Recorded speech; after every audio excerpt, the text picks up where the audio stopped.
Remember how searching online used to feel? Like you'd type something in, Google, whatever. Yeah, and you'd get that massive list of blue links. Exactly, page after page. And then it was up to you, right? Open a million tabs, try and piece it all together. A real hunt. Sometimes you found treasure, sometimes just more links. But now things are shifting. You ask something maybe to ChatGPT or Perplexity or even Google's own AI features. And often, instead of that list, you just get an answer, like a paragraph explaining it. The AI's done the hunting for you. It synthesizes it. Sometimes it even shows its work, tells you where it looked. And that change, it's not just about convenience for us finding stuff. It's totally changing how content gets found in the first place. Definitely. It's creating this whole new playing field for visibility online. And there's a name popping up for this, Generative Engine Optimization, GEO. And GEO is precisely what we're diving into today. We're going to unpack it based on, a whole stack of recent research and what experts are saying. So what is it? How is it different from good old SEO? And why is it suddenly such a big deal, like right now? And crucially, what can you actually do about it? So if you've been wondering how your stuff goes from just being on the web to being the answer the AI gives, well, stick around. Let's get into it. Okay, so Generative Engine Optimization,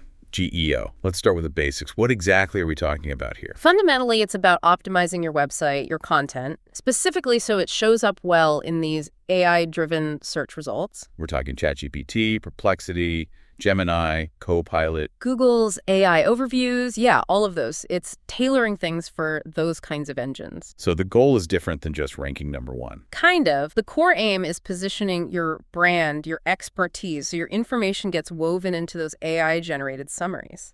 So you want the AI to actually use your content in its answer. Precisely. When someone asks a question in your field, you want the AI response to be built, at least in part, on your data, your insights. It's about being found right there in the answer, not just hoping for a click from a list. It's about discovery wherever the user starts their search. Exactly. Be there. Engage them right in that moment. So the bigger picture. Still about visibility, getting traffic, sure, but there's this added layer, becoming a trusted source for the AI itself. That's a great way to put it. It feels like a real evolution. Which brings us to SEO. Is GEO replacing SEO? Are we throwing out everything we learned? No, definitely not. And the sources we looked at are really emphasizing this. Think of it more as an extension or an evolution. Like manage GEO with SEO. Exactly. Or people reminding us SEO isn't dead. It's building on that foundation, not knocking it down. Okay, so if it builds on it, how is it fundamentally different? Where do we see the main distinctions based on the research? Well, we can break it down. First, think about the output. SEO is laser-focused on getting you high up in that list of links.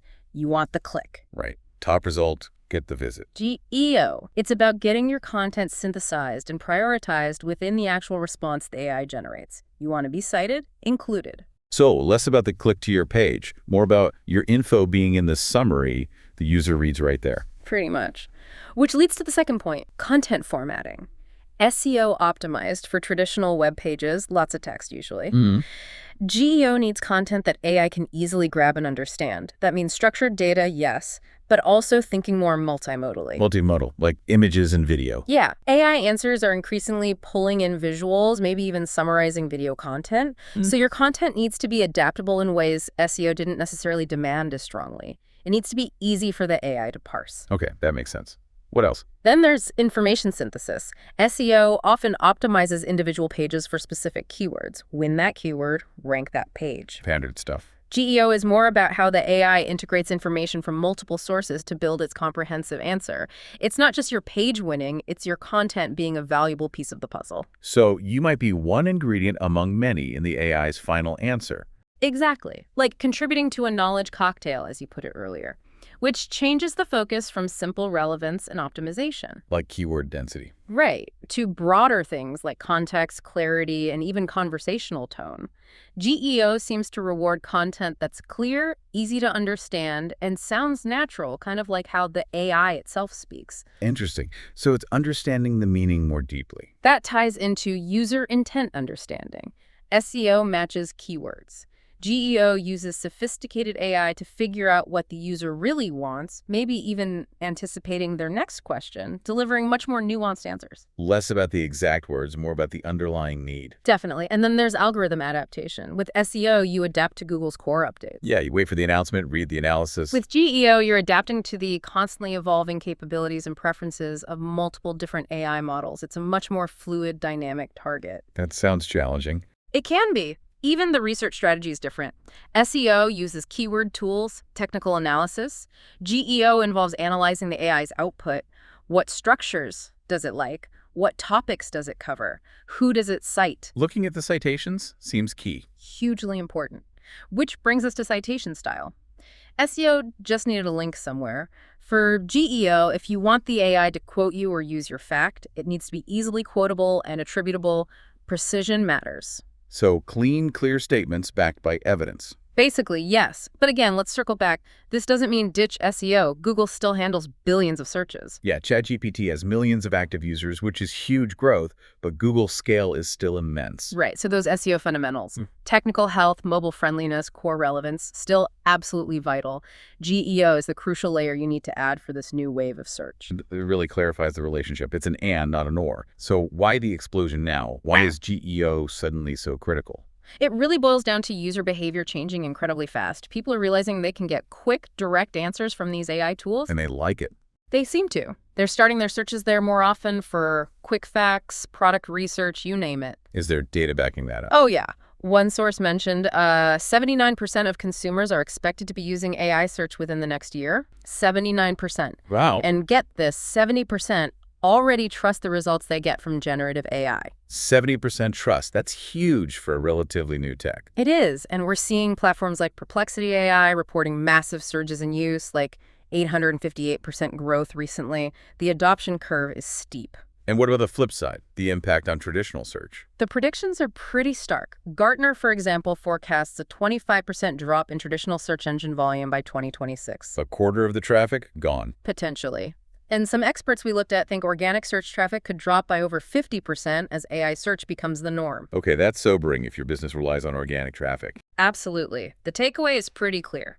Relying only on traditional SEO tactics means you're going to miss a huge and rapidly growing chunk of your potential audience. Integrating GEO isn't just a nice to have, it's becoming table stakes to stay visible. Right, meeting users where they actually are. So beyond just survival, what are the upsides? What are the benefits of really leaning into GEO now? There are some really attractive benefits. The most obvious is increased reach. You're tapping into audiences on platforms beyond Google and Bing. Expanding your footprint. Exactly. Second, potentially an enhanced user experience. If your content helps the AI give a better, faster, more relevant answer, that reflects well on you as the source, building trust and loyalty. Makes sense. There's also a competitive advantage, especially now. It's still early days, relatively speaking. Being an early adopter, figuring this out now, can position your brand as forward-thinking, as an authority. Getting ahead of the curve. Which directly leads to building brand authority and credibility. Being cited by an AI, that's a pretty strong trust signal for the user. Yeah, the AI picked you. Right. And focusing on defining your entities, clearly your brand, products, concepts, helps the AI represent you accurately. You also get new data insights, though measurement is tricky. We'll get to measurement later, I assume. We will. But thinking about how your content performs in AI summaries offers new perspectives. And fundamentally, it's about future-proofing. Search is evolving. This ensures you evolve with it. Okay, and you mentioned something interesting about conversions earlier. Ah, yes. One expert noted something fascinating. Based on current, admittedly smaller data sets compared to traditional search, the conversion rate from users interacting with LLM answers seems to be higher. Higher conversion rates. Why? The theory floated was that users perceive the AI, quote, more as a friend. There's a higher level of trust in the recommendation, perhaps. So the lead quality might be better, even if volume is currently lower. That's the potential implication. It's definitely something to watch. The quality of interaction might be different. That trust angle is really powerful.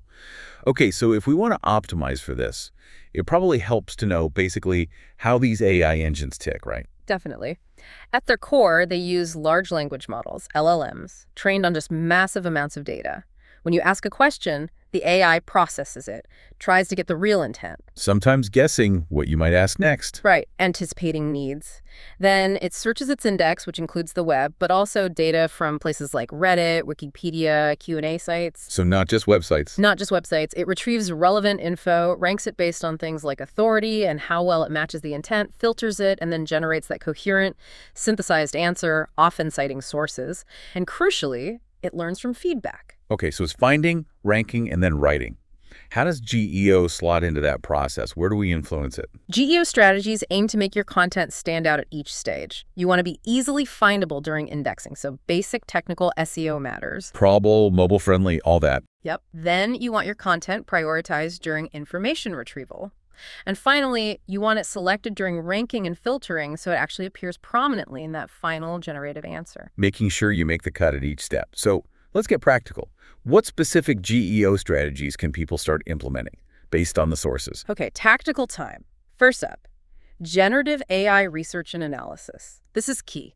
You need to go use these AI tools yourself. Like ChatGPT, Perplexity. Yeah, ask them questions relevant to your industry, your customers, see what kinds of answers they spit out, what format, do they like lists, stats, quotes. And who do they cite? Critically important. Who are they citing? Analyze those patterns. That tells you what the AI currently values. And you have to keep doing it because these platforms change constantly. Okay, so ongoing research is step one. What's next? Foundational. Create high-quality, authoritative content.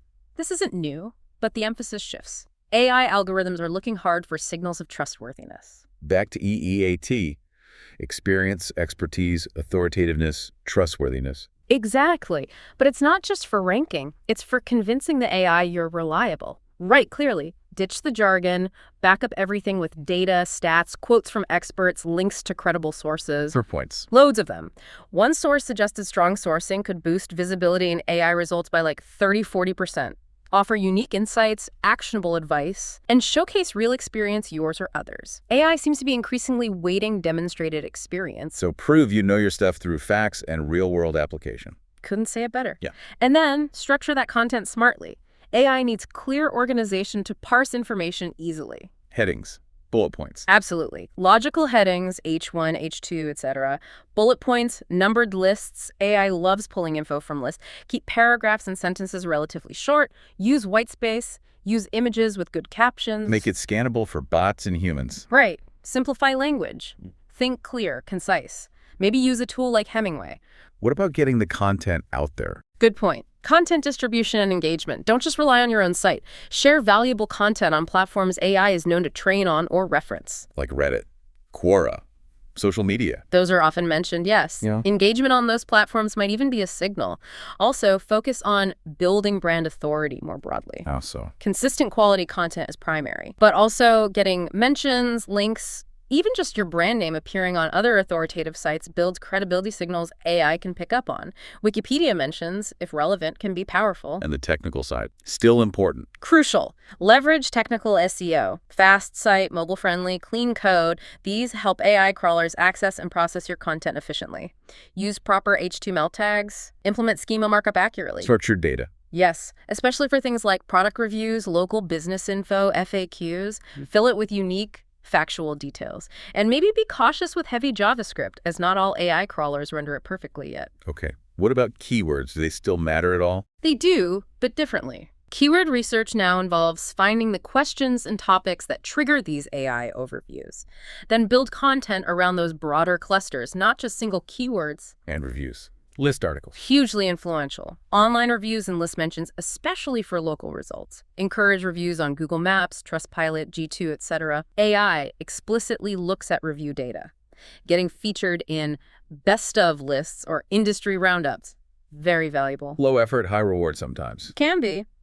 And finally, actively manage your brand narrative. What does the AI say about you?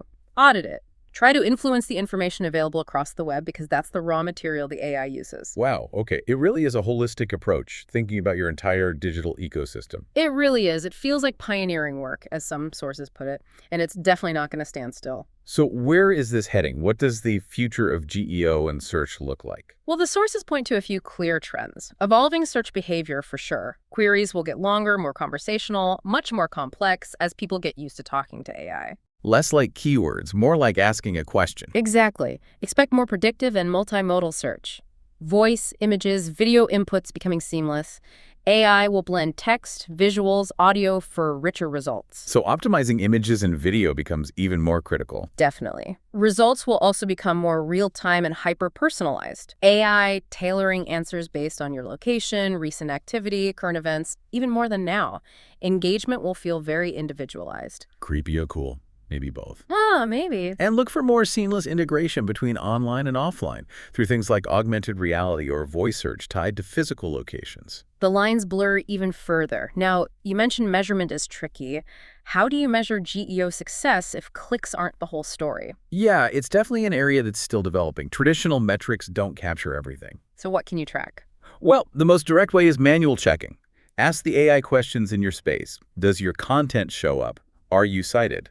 Labor-intensive but direct. It is. You can also look at traffic patterns, trying to infer visits from AI platforms or crawlers, though attribution is often murky. Engagement signals on your own site, time on page, bounce rates still matter as proxies for quality. Quality signals that AI might pick up on indirectly. Potentially. And keep an eye out for new tools. Some are emerging to help analyze content for AI performance or track brand mentions and AI results. But yeah, it's an evolving space. Okay. And like any new field, there must be common mistakes people make when trying GEO. What pitfalls should folks avoid? Good question. Several kept popping up in the research. Let's hear them. Number 1, keyword stuffing. Just don't. AI understands meaning. Trying to game it with keywords looks spammy and hurtsy. Okay, that's old school bad practice anyway. Right. Second, abandoning traditional SEO. Big mistake. GEO needs a technically sound, crawlable site as a foundation. Keep up with basic SEO hygiene. Third, creating shallow content. AI needs depth and detail to build a good answer. Thin, superficial content won't get used. Needs substance. Fourth, core content structure. We talked about this. Walls of text, no clear headings or lists. Makes it hard for AI to extract info. Make it easy for the bots. Fifth, missing authority signals. You have to demonstrate EEAT. If the AI can't verify you're credible, it won't cite you. Build that trust. Sixth, not experimenting. This field is moving fast. What works today might not work tomorrow. You have to test, adapt, stay flexible. No, set it and forget it. Definitely not. And finally, limited distribution. Don't just publish and pray. Get your great content onto platforms where AI might find it and see it being engaged with. Be where the AI is looking. Okay, so let's bring this home. For you listening right now, maybe you run a business, maybe you're a marketer, a student, or just curious, what does all this GEO stuff mean for you? Well, understanding GEO is really about understanding where information discovery is heading. It helps you be a more critical consumer of the AI answers you get. Where did this come from? Right, thinking about the source behind the summary. And if you create content, it's a whole new playbook. Yeah. It's essential for getting your ideas, your expertise, seen and trusted in this new landscape. It really shifts the mindset From how do I get a click? to how do I become the trusted source for the answer? That's a fundamental shift. So we've really dug deep into generative engine optimization today. The sources make it clear this isn't some future trend, it's happening now. And it's already changing how people find things online. Yeah, it's this mix, isn't it? Familiar SEO ideas like technical health and amazing content, but now with these new layers structuring for AI, conversational tone, proving authority explicitly, distributing content more widely. And it leaves us with a really interesting, kind of provocative question to ponder, doesn't it? If AI engines become the main way people get information, often giving the answer directly without a click to the source, and our goal changes from driving traffic to being cited, what does that do to the value of being found online? How does our whole relationship with creating and consuming knowledge change? Yeah, it is definitely something to mull over as we all navigate this very rapidly evolving digital world. Indeed. Well, that's all for this deep dive. We hope it gave you some valuable insights into the emerging world of GEO.